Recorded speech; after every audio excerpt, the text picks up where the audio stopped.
Salut à tous, enfin un rapport pour faire un retour sur Esprit d'hiver de Laura Kassich. Alors j'espère que je prononce bien son nom. Avant d'entrer dans le vif du sujet, un petit point sur le contenu de cette vidéo. Elle est divisée en deux parties. Dans la première, je vais parler du livre de manière générale, et donc si vous comptez le lire, je ne vous ruinerai pas la surprise. Euh, mais dans la deuxième, en revanche, si c'est ça qui vous intéresse, on va parler plus longuement de l'intrigue et donc de la fin, mais la transition entre les deux parties sera clairement indiquée, ne vous en faites pas. Alors, est-ce que ma première impression sur le livre, dans la vidéo découverte, est conforme au contenu réel de celui-ci? Eh bien, pas vraiment. Donc, je vous rappelle l'intrigue. Donc, c'est bon, on va lire le résumé de nouveau ensemble, la quatrième de couverture. Donc, lorsqu'elle se réveille ce matin-là, au lit, angoissée, se précipite dans la chambre de sa fille. Tatiana dort encore, paisible. Pourtant, rien n'est plus comme avant en ce jour de Noël. Dehors, le blizzard s'est levé, les invités ne viendront pas. Au fil des heures, ponctuées par des appels téléphoniques anonymes, Tatiana devient irascible, étrange, inquiétante. Oli se souvient, l'adoption de la fillette si jolie, 13 ans auparavant, en Sibérie. Elle s'interroge, quelque chose les aurait suivis depuis la Russie jusqu'à chez eux, un huis clos glaçant entre une mère et sa fille. Voilà. Donc moi, vous voyez, je m'étais imaginé, comme ça, une menace qui viendrait en quelque sorte de l'extérieur. C'est un huis clos, mais elle regarde par la fenêtre, il y a une sorte de présence, peut-être quelque chose qu'on voit pas vraiment, mais qu'il y aurait une psychose, une paranoïa qui allait s'instaurer entre la mère et la fille, enfin, entre elle et puis ce mystérieux, cette mystérieuse chose venue de l'extérieur, en fait. Mais j'étais persuadé de ça, mais c'est évident en fait que tout allait se jouer entre la mère et la fille. Donc ça allait vraiment être une tension psychologique entre ces deux personnages. C'est assez évident en fait dès les premières pages du livre, ça. On s'en rend compte très rapidement dans le livre. Donc au lit, on suit ses pensées et ses agissements à elle. C'est vraiment sur son point de vue à elle que se déroule l'histoire. Donc Holly et son mari Eric se réveillent en retard le jour de Noël. Celui-ci se lève en vitesse pour aller chercher ses parents à l'aéroport, qui doivent déjà l'attendre d'ailleurs, puisqu'ils se sont vraiment levés tard. Et il ne reviendra pas, parce qu'un blizzard se lève et empêche tout le monde de circuler donc sur les routes. Les autres invités ne peuvent pas venir non plus. Il ne reste que Holly et Tatiana.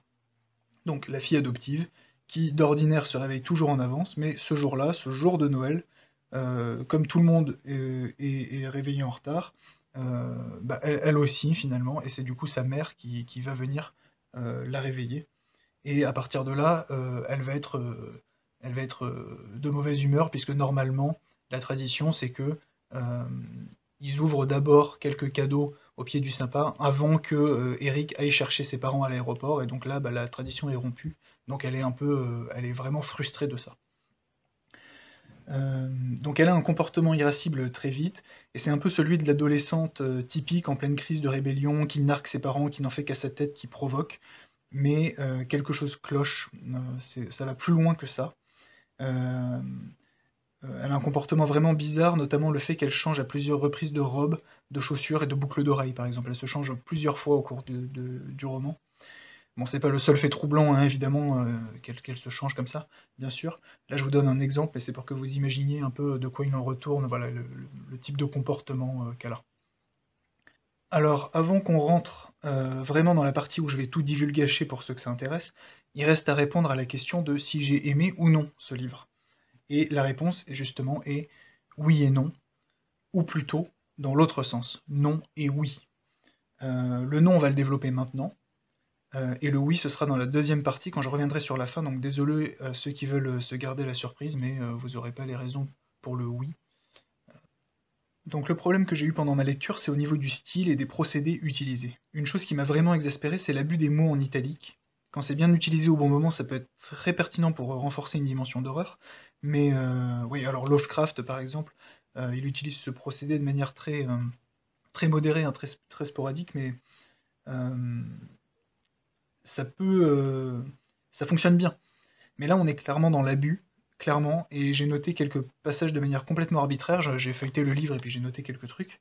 Donc c'est peut-être pas les meilleurs exemples, mais je pense que ça illustrera bien où je voulais en venir. Donc on va les regarder ensemble. Alors page 112 par exemple, il y a une crise entre Tatiana et Oli, et en fait Oli se remémore un moment où Tatiana était plus petite et où elle lui avait fait un reproche. Donc, par exemple, ce n'est pas grave, avait-elle dit à Tati, j'en ai encore 9, donc des verres, puisqu'en fait elle en avait cassé 3 sur les 12, donc il en reste 9. Les choses cassent, c'est comme ça. Tu ne m'as pas surveillé, avait hurlé Tati, tu aurais dû m'avertir. Voilà pourquoi ici m'avertir est en italique. Donc, page 231 également, par exemple. Elle avait même cessé de lire de la poésie, à l'exception de Comptines joyeuses pour Tati. Elle avait même cessé de lire. Pourquoi ici lire est en italique? Je veux dire, enfin, il n'y a pas besoin d'attirer spécialement l'attention sur le mot lire. Et alors le pompon, c'est vraiment page 61. Enfin, il y en a d'autres, hein, sûrement beaucoup plus probants que ça, mais là je les ai notés un peu au hasard. Voilà par exemple. Ah, mais c'était avant qu'Eric et elle, eux-mêmes, ne possèdent des poules en liberté. La vie en plein air n'avait pas vraiment bien réussi à leur poule. Pourquoi mais seulement mais ici? Voilà. Donc à outrance comme ça, ces mots en italique ils perdent de leur force. Et c'est un procédé bien faible, je trouve, pour créer une tension. Ça fait un peu artificiel. Et surtout, on dirait que des fois, les mots en italique sont juste sélectionnés au hasard, en fait. Et j'avoue que ça m'a vraiment, vraiment fait sortir de ma lecture. Et d'ailleurs, j'ai trouvé que, d'une manière générale, les dialogues sonnaient très artificiels, donc c'était pas évident de s'accrocher. Donc je vous lis un extrait, un morceau choisi, donc 3 pages, mais je vais sauter quelques paragraphes pour pas que ce soit trop long. Donc on va lire, ça reste encore vers le début, hein. Le bouquin fait 300 pages, mais donc on va lire au début de la page 82. Ça ne gâche pas trop enfin, ça ne divulgue pas des points clés de l'histoire, rassurez-vous. Donc Holly secoua la tête, elle en avait tellement assez de ce ton adolescent, de ces accusations machinales. Combien de temps cette phase de la vie de Tatiana allait-elle durer? Ah Seigneur, Tatiana, descends d'un cran. Je ne suis pas sur ton dos, vous voyez encore de l'italique. Seulement je... Non. Seulement tu me réprimandes machinalement ces derniers temps. Voilà ce qui se passe. Je ne fais jamais rien de bien. Écoute, dit Holly en prenant le téléphone, on n'a pas le temps. Voilà, en fait, elle se dispute parce que le téléphone a sonné et Tatiana n'a pas répondu, voilà. Donc, quand ça se reproduit, tu n'auras qu'à répondre, voilà, si le téléphone sonne, tu réponds. Et jusque-là, tu as ton propre téléphone et laisse le mien sur le comptoir, où je pourrais le trouver au cas où ton père appelle. Je le regardais à côté du comptoir. Bon, voilà, elle se dispute un peu, voilà, pour rien. Mon Dieu, maman, ça fait 2 heures que tu devrais y être au fourneau. Tous les ans, tu commences à cuisiner à quoi? À 8 heures du matin? Il est 11h30. Oui, eh bien, cette année, j'ai dormi tard, d'accord? Cette année, je me suis levé tard. Voilà, blablabla, blablabla. Et puis ensuite, le téléphone ressonne. Et donc, Holly se tourna, Tatiana fixait le téléphone du regard sans le toucher. C'est papa? Demanda Holly. Non, c'est inconnu, répondit Tati. Eh bien, vas-y, réponds. Mais Tatiana restait là à fixer le téléphone. Elle s'était assise sur un des tabourets. Elle avait réprimandé sa fille qui avait dorénavant peur de toucher à son téléphone. Et la pauvre Tati avait l'air préoccupée, ses sourcils. Voilà, donc le téléphone sonne toujours, et Tati fixait toujours le téléphone du regard. Une fois encore, son visage prit cette horrible teinte, le bleu argenté d'un poisson jeté sur un quai. Oui, parce qu'en fait, Holly n'aime pas cette vision de la lumière du téléphone sur le visage de sa fille. Et elle ne fit pas le moindre geste pour répondre au téléphone de sa mère. Bon, d'accord, dit Holly, et elle prit l'appareil et appuya du pouce sur la barre verte pour répondre. Allô? Voilà. Alors, le deuxième reproche, c'est au niveau du rythme. La moindre action est sujet à un retour en arrière, quand Tatiana était enfant, qu'elle faisait ceci ou cela, ou bien souvenir d'Holly avec Eric, il voyageait en Russie pour faire les démarches et l'adopter avant de la ramener en Amérique. Donc, je sais qu'on est dans un huis clos, sur une ligne temporelle restreinte d'une journée, alors je comprends que ce soit délicat de faire autrement, mais là c'est sûrement trop en fait. L'action est tout le temps interrompue, ce qui fait que c'est très lent. Donc, page 51, vous voyez, bon je vais pas prendre des pages à chaque fois parce que sinon on n'a pas fini, mais page 51, Holly ouvre le rideau de douche. Page 58, ça y est, elle est dans la douche. Page 68, elle sort de la douche. Page 71, pardon, elle sort de la salle de bain. Page 74, sa fille lui dit que le téléphone a sonné mais qu'elle n'a pas répondu, alors elle se dispute. Page 84, le téléphone ressonne, c'est le passage que je vous ai lu tout à l'heure. Ensuite, page 88, Holly ouvre la porte du réfrigérateur. 90, elle sort la viande du réfrigérateur. 99, elle regarde le jardin depuis la fenêtre. Bon, et puis quoi alors ensuite, hein? Page 230, elle allume la télé. Page 483, elle prend la télécommande. Page 827, elle augmente le volume. Page 7000, finalement, elle éteint la télé. Page 1 milliard, elle va boire un verre d'eau. Bon. Le roman fait 300 pages et c'est seulement à partir de la seconde moitié qu'il commence à se passer des trucs, en fait, concrètement. Donc il faut s'accrocher sur les 150 premières pages avant de vraiment rentrer plus dans le roman dans la deuxième partie. Et le rythme ne s'accélère même pas parce que même dans les phases vraiment d'action, il y a toujours un flashback, un retour en arrière qui fait que le rythme est coupé, interrompu. Bon. Et un dernier point, mais alors mineur celui-là, c'est dans le début du roman, Oli se réveille avec une obsession que quelque chose les a suivis depuis la Russie. Et à la manière d'un moi président de la République, vous voyez, de François Hollande, la troisième fois tu hoches la tête d'un air entendu parce que tu as noté l'effet de style et que tu l'apprécies. Hein. La 10e fois tu te crispes un peu, et la 15e fois tu te dis que s'il le répète encore une fois, bah, tu voteras Sarkozy juste à cause de ça en fait. Et donc là vous voyez dans le début du livre, ça commence. Quelque chose les avait suivis depuis la Russie jusqu'à chez eux. Page 11. Cela les avait suivis jusqu'à chez eux. Quelque chose les avait suivis. Voilà. Page 13 encore. Ensuite. Voilà. Page 14, encore une fois. Page 16. Voilà. Page 18. Voilà. Bon, je pense que là, il n'y en a plus pendant un petit moment, mais ça revient très souvent autour... dans le livre, alors principalement vers le début, mais même aussi vers la fin, vous voyez, page 28, encore une fois. Bon. J'ai un peu vu ça dans le même style que si elle avait répété « Ce livre est inquiétant, vous allez voir. Ce livre est inquiétant, vous allez voir. Ce livre est inquiétant, vous allez voir. » Je pense que ça aurait pu... alors, je vois l'effet, mais je trouve que c'est pas spécialement réussi, finalement.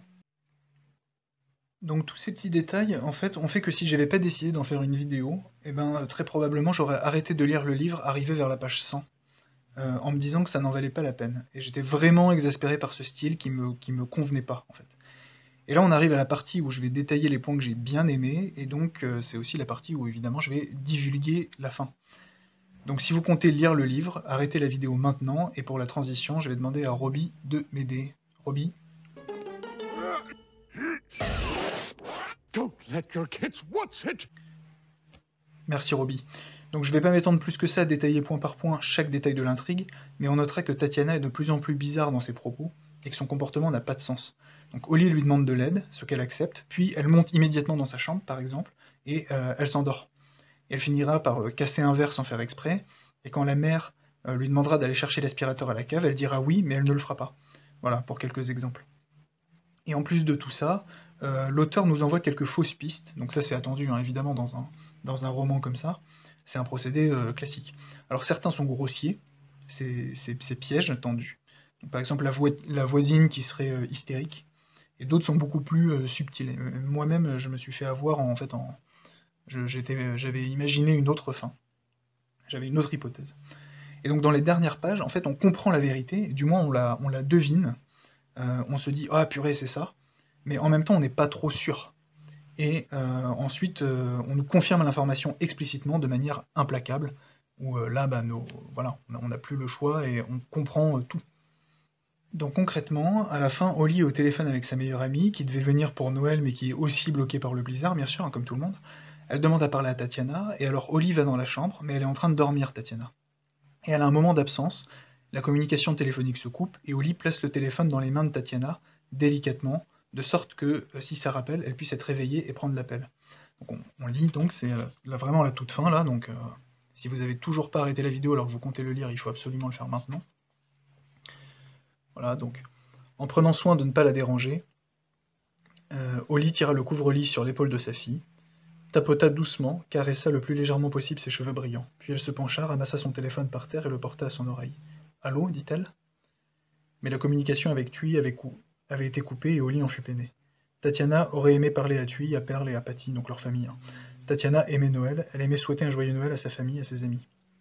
Oli se tourna, se pencha sur Tatiana, dans son lit, glissa l'iPhone dans la main de sa fille et replia les doigts raides autour de l'appareil, juste au cas où Thuy rappellerait, puis elle sortit de la chambre sur la pointe des pieds, refermant la porte, en silence derrière elle.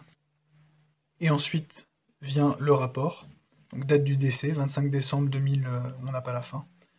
Heure du décès, environ 7h, 8h30 donc du matin. Nom du défunt, Tatiana Bonnéclar. Âge 15 ans. Cause du décès, infarctus du myocarde dû à une anomalie congénitale, hypoplasie du cœur gauche. Note: le père revient au domicile approximativement à 20h45 après un retard dû à la tempête de neige, urgence familiale. Trouve la mère bouleversée, sans réaction dans le salon. Plusieurs minutes plus tard, découvre sa fille morte dans sa chambre.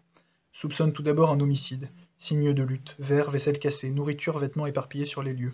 La mère insiste sur le fait que la fille est en vie, qu'elle ne veut pas sortir de sa chambre. Parle d'une intruse décrite comme une adolescente, salie, de Russie.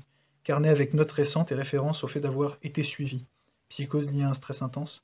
Hypothèse de violence, violation domicile écartée par les policiers. La mère a changé à plusieurs reprises les vêtements de la défunte au cours de la journée. La défunte a été nourrie de force et déplacée à plusieurs reprises d'une pièce à l'autre au cours de la journée. La mère reste en observation. Voilà. Donc en fait, la fille, évidemment, était morte depuis le matin, et tout ce temps n'était qu'un déni de réalité de la mère qui refusait de savoir sa fille morte, et qui imaginait une explication liée à l'orphelinat, donc en Russie, déplaçant sa fille dans la maison, essayant de discuter avec elle. Alors je précise tout de suite que cette histoire de défaillance cardiaque ne sort pas tout à fait de nulle part, hein, c'est pas un Deus ex machina à la Eric Emmanuel Schmitt là. Il y a une progression dans les flashbacks à l'orphelinat, et petit à petit on en apprend sur la condition de vie des enfants qui y sont placés, et donc ça met beaucoup de choses en lumière, en fait. Cette scène du téléphone que je vous ai lue tout à l'heure est tout de suite beaucoup plus claire.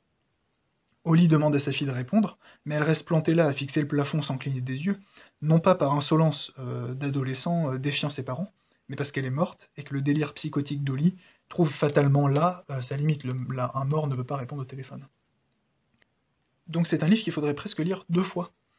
La première évidemment sans en connaître la fin, et la seconde pour révéler tous les détails et les signes qui nous sont donnés et qu'on est susceptible d'interpréter de la bonne façon, mais dont on passe sûrement à côté. Ce qui est dommage, c'est que ces dialogues bizarres et très artificiels ne trouvent une explication qu'à la fin du livre. Parce qu'en lisant le livre, moi j'ai vraiment pensé que les dialogues étaient mauvais indépendamment de l'histoire. Et maintenant, eh bien, il y a une partie de moi qui comprend pourquoi, mais l'autre partie qui continue de penser que c'est un peu mal exécuté, que c'est... Voilà, on peut penser que c'est mauvais fait exprès, c'est bizarre fait exprès parce que y a que Holly qui parle finalement, mais d'un autre côté, je pense que ça aurait pu être mieux fait. Et comme je le disais, ça, plus l'emploi clairement abusif des mots en italique, en fait, ça m'aurait vraiment fait arrêter ma lecture dans d'autres circonstances, en fait. Donc c'est vraiment dommage parce que j'aurais pas lu la fin et ça en serait resté là, quoi. Donc pour conclure, c'est pas une lecture que je regrette, et même si sur l'instant j'avoue ne pas avoir aimé du tout, rétrospectivement, mon avis est beaucoup plus nuancé. Après, j'ai aussi conscience de ne pas faire partie du public ciblé, les polars, les thrillers, c'est pas tant mon style que ça, finalement. Donc ça pourrait sûrement convenir à un amateur du genre, mais moi j'en fais pas partie.